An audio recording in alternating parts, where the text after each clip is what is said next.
All right. In this segment, we're going to dive deep down into some of the new changes that are coming out with 2020 Wave 2 in October. As we mentioned earlier, there's approximately 45 or so new features and additions that are coming out with this release. And what we're going to do is focus on some of the key ones, some of the big ones that we think are noteworthy, at least here. So we're just going to kind of go down the list here and do a little color commentary as needed. So the first one is better improved visibility to database and file capacity. Currently, right, there are each environment is provided with 80 gigabytes of storage space, and what this does is it provides warnings if a copy of your environment will exceed 80 gig. So it basically now provides alerts when you exceed that limit to know that you're going to be charged for additional storage capacity. Yeah, definitely a good thing. Always better to plan ahead than just to exceed that database amount and then experience some sort of slowdown or whatnot. Yeah. Next up, we've got support for unlimited production and sandbox environments. Basically, what it says, you can have as many production environments as you want.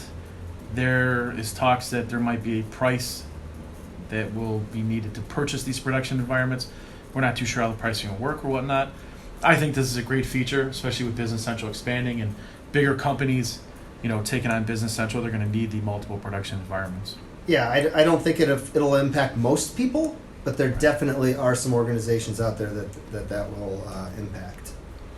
All right, next one is database access intent to read only for reports.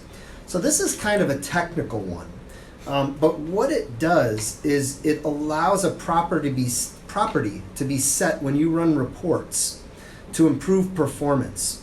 So what happens is you can set up a report to use a read-only replica of your Business Central database to improve performance of that report and minimize the performance impact on other users. So if you're running a ton of reports, that will not impact users who are entering data or posting transactions in the system. So very nice. Any improvements they can make that are seamless to the user that improve performance, we're all for it. Agreed 100%. Which leads us into default unit costs for non-inventory items. This is basically for use in assigning cost to sales, assembly, or production orders. You can update these on the item/SKU card. So really there's no need for manual updates. Just specify the default values to use in the new documents and journals. Yeah, and that's really going to help for profitability reporting in the system. Yeah, and I think as more and more as we get away from resources and start using these non-inventory items, the more they add on to them, just the more help and the more useful we're going to be able to use them. Yep. Okay. Next one is bank reconciliation improvements.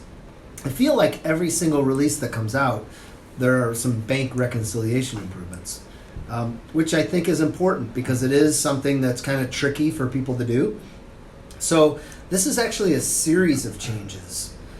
So some of these changes that they're adding in this release, one, the ability to cancel a posted bank rec, which is huge. If you did something wrong, you need to undo it and unmark transactions as cleared. You can do that. There's some improved automatic reconciliation of differences. You now can allow a one-to-many matching. So instead of one transaction to one bank transaction, you can actually set up to do a one-to-many, which is needed in several scenarios. There's number series improvements. You can do posting preview. And also there's assisted setup to improve the implementation for setting up your banks and setting up your opening balances. Nice. And also, the bank account reconciliation page will have more space for data to allow for a better overview of statement lines and the related bank account ledger entries. Next up, notify users of high-risk changes in selected setup fields. This is basically for security purposes. You can define a list of fields that contain high risk and business critical data that you want to be notified of when something is changed in those fields. Yeah, I think that's a really cool one because there's always some important fields that are in the system that if you change it, it can have a huge impact on your data and what's happening. So that's kind of a cool, really cool new feature. It's a little. I think I like it because it's in the past we've always been reactionary using changelog for things like this, and now we can actually be on top of it as it happens before some of the bad data goes through with these changes. Next one is there's some improvements for copying journals and reversing transactions. So there's a new function now on the general journal page. And what it allows you to do is easily reverse existing entries where you can copy from an original batch, reverse the signs, change your date or information. So it's kind of like the copy document feature that's existed for sales and purchase documents, but now you can copy posted journals to build new journal entries. Pretty cool. Next up is, well, it's probably going to be my favorite new feature, even though there's not too much out there about it yet, and that is the integration between Business Central and Microsoft Teams. Haven't really seen too much about what it's going to encompass. I'm assuming it's kind of like the Outlook add-in and whatnot. You'll be able to see some of your information in Business Central. This is probably also Mark's favorite feature. I think so. And you know what? No, it depends what it does, right? Every month that goes by and we're all continuing to adapt to a more remote workplace, the more and more I rely on Teams on a daily basis. Yep. For almost most of the calls and meetings that I do now are in Teams. I think I spend almost as much time in Teams as I do in Outlook and communicating and talking to people. Yeah, it's amazing over the last few months. Very rarely does someone from Solution Systems call me on my cell phone anymore. Right. It's almost all through Teams. Yeah. So I think the more they can do to embed Business Central into Teams, obviously that's a win-win. Yeah. All right. Next, I'm going to kind of do a two for one here, which is the ability to migrate from on-premise Business Central 14 or 15 to Business Central Online 16. So what Microsoft is doing is trying to make it easy. Anyone who's running any version of Business Central on-premise, as long as you've got all extensions for your customizations and add-ons in your database, you can use the setup migrate to the cloud tool to go from either version 14 or 15 up to 16. So, and I'm sure they're going to continue making it easier and easier for customers to move to the cloud. Yeah, I mean, Microsoft's obviously pushing the cloud, and this is just one more way that they're making it easier to jump into the cloud. Next feature is pages with fact boxes are more responsive. And this is really going to contain 3 changes. The first is the primary page part loads first and then the fact boxes. Second will be the fact boxes run in the same session unless developers implemented a page background task. And the third change is when collapsed, fact boxes are not loaded when opening a page, but run on demand when a fact box is expanded. So once again, this kind of goes back to the whole speeding up Business Central in the cloud to make it more responsive for people to use and whatnot. Yeah, and I don't know how many, maybe most people haven't even noticed this as an impact, but as you get more and more data in there, and those fact boxes have to crunch more numbers, you can see a slight lag where you can't click on something on the page until those fact boxes have loaded. This change eliminates that. So as soon as the data in the primary page part is visible, you can act, and you don't have to wait for those fact boxes to load. Role Center pages, another similar one, similar to what you said, the Role Center pages open faster. And what it's doing here is it's caching the Role Center page the first time it's opened, so that every time the user goes back to the Role Center page, it's significantly faster. Yeah, the only thing with this, I just wish they would have said the cache periods, like when it's recached, how long in between each cache So, Yeah. all right, next up, data audit system fields are added to every table. So 4 new fields are added to every table that are automatically populated. Those are last modified on, last modified by, and created on. What this does, it really gives developers an easy and just an easy way to program against historical data, such as writing AL queries, that return change data since some specific point in time.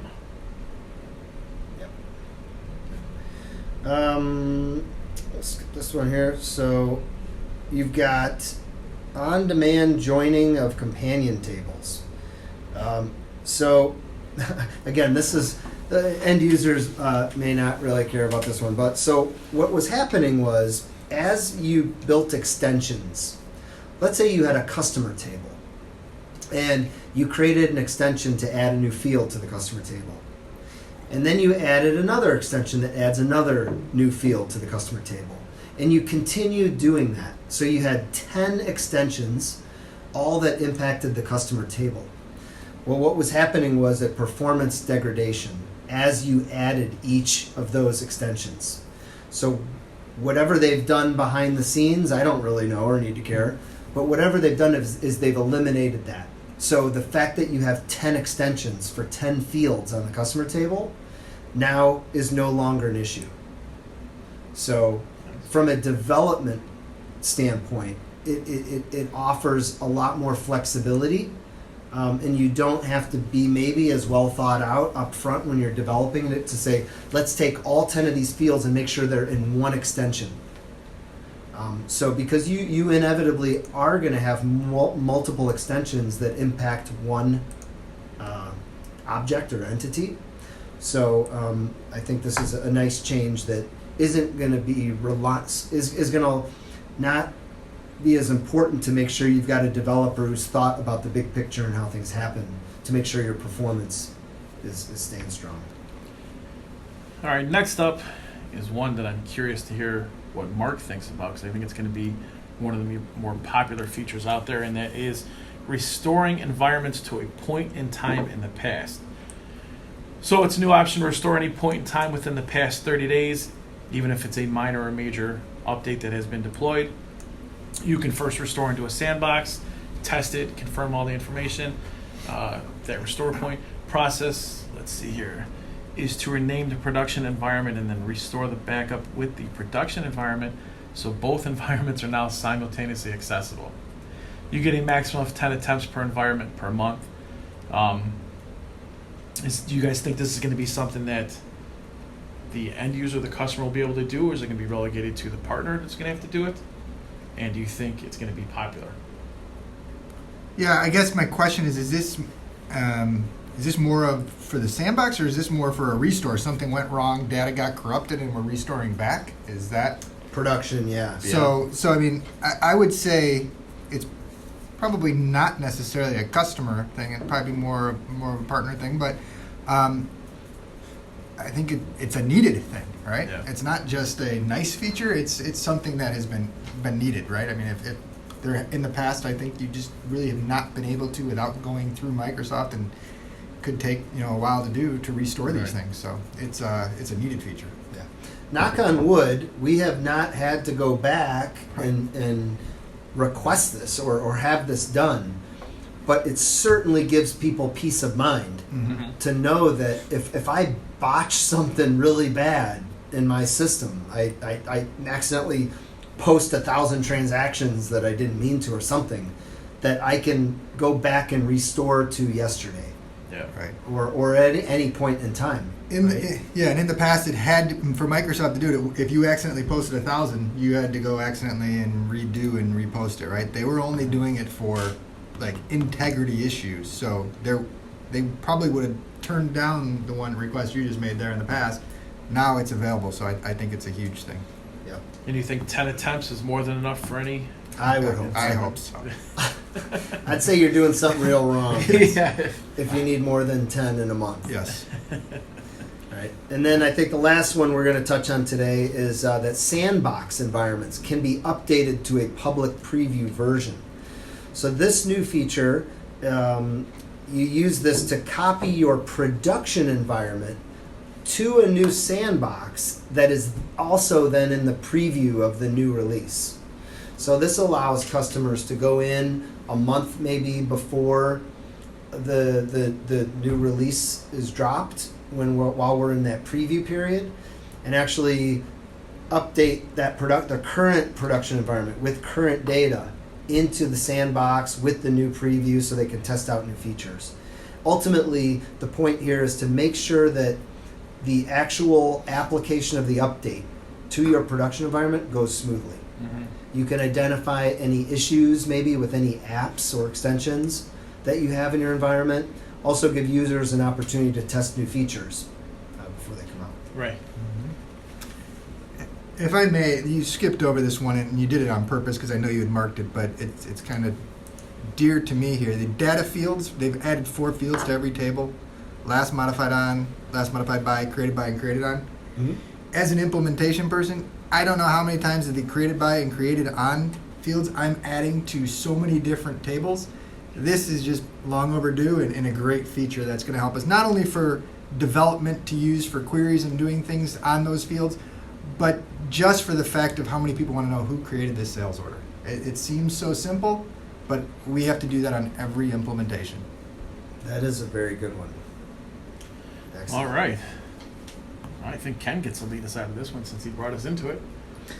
So yeah, I think we're looking forward to all these changes here that are coming out in October. I would expect that the preview will be available hopefully by around Labor Day. If it's out sooner, you'll hear from us. Certainly, we'll be talking about this at the next podcast. If it is available, we'll go in and test out some of these new features and maybe have some more feedback on them. But until then, we're excited. You can go out and we have the link to the document, to the release notes on our podcast page.